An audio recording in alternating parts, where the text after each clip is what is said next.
Amis de la forme et de la santé, bonjour, c'est un grand plaisir de vous retrouver aujourd'hui pour cette partie numéro 3 de notre voyage de la testostérone. Aujourd'hui, nous allons voir la micronutrition.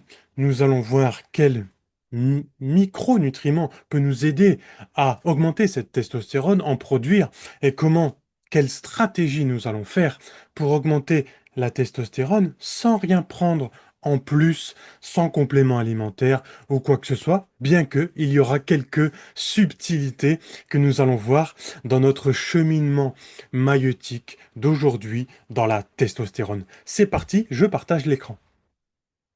Voilà, alors qu'est-ce qu'on peut voir sur ce diapositive? Ici, on est dans une cellule de Leydig, tout en bas au niveau des gonades, d'accord? Ici, on va recevoir le signal LH, l'hormone lutéonisante, et on va demander au cholestérol d'aller dans la mitochondrie ici, la mitochondrie, d'accord?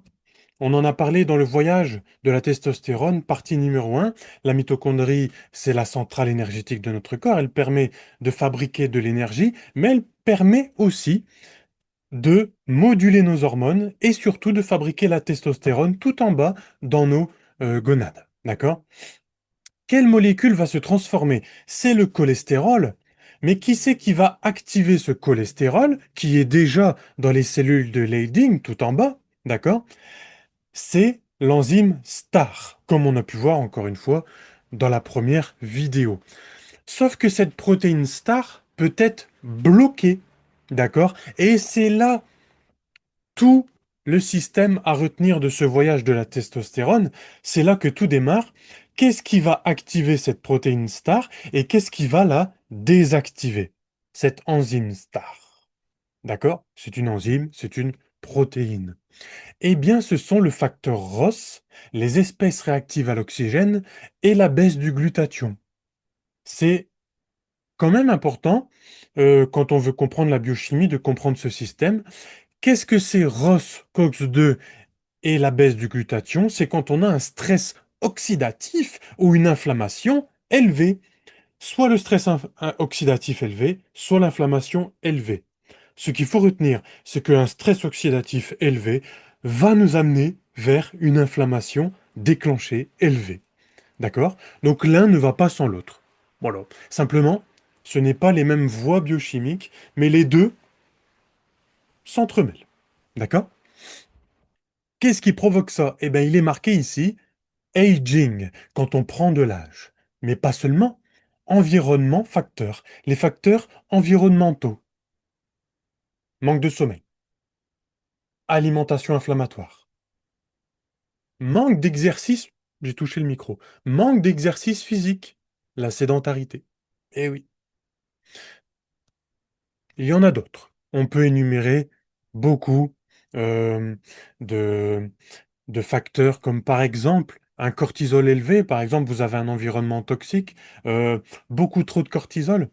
euh, avec, je sais pas, une personne qui arrête pas de vous crier dessus, un patron qui arrête pas de vous crier dessus, toute la journée, vous avez un cortisol élevé, vous allez avoir une baisse de testostérone. Voilà, c'est un exemple un peu marrant.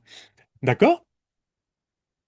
Il peut y avoir d'autres raisons d'avoir un cortisol élevé. Ben, par exemple, euh, le surpoids. Si vous êtes en surpoids, bien sûr, je devais vous le dire ça. Si vous êtes en surpoids, vous avez une petite inflammation de bas grade, peut-être ou peut-être pas d'ailleurs. Et du coup, ça va activer ce stress oxydatif, cette inflammation, et ça va baisser l'activité de cette protéine star, et on va baisser les niveaux de testostérone. Donc quand on est en surpoids, on baisse les niveaux de testostérone. Possiblement, d'accord? Très probablement.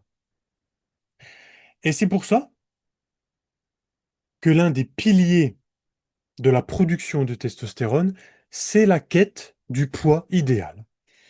Alors le poids idéal, qu'est-ce que c'est? Il n'y a pas vraiment de réelle définition. On sait qu'on peut jauger par rapport à sa taille. Par exemple, si on fait 1,80 m, on sait que 75 kilos, c'est pas trop mal. Après, on peut aller jusque 80-82 kilos si on a de la masse musculaire, mais pas forcément de la masse graisseuse, d'accord, adipeuse. Voilà. Donc voilà, c'est très difficile euh, d'avoir ce poids idéal, mais on sait qu'on est à peu près dans ces niveaux-là. D'accord? Donc voilà, c'est un peu premier pilier à comprendre sur ce schéma. J'espère que ça vous plaît.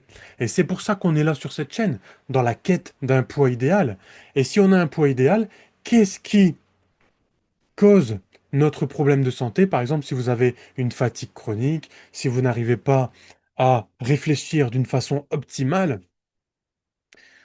euh, voilà, si vous avez des pics de fatigue pendant la journée, si vous avez du mal à perdre du poids, c'est peut-être qu'il y a un stress oxydatif quelque part, qu'il y a peut-être une inflammation de bas grade, je ne sais pas.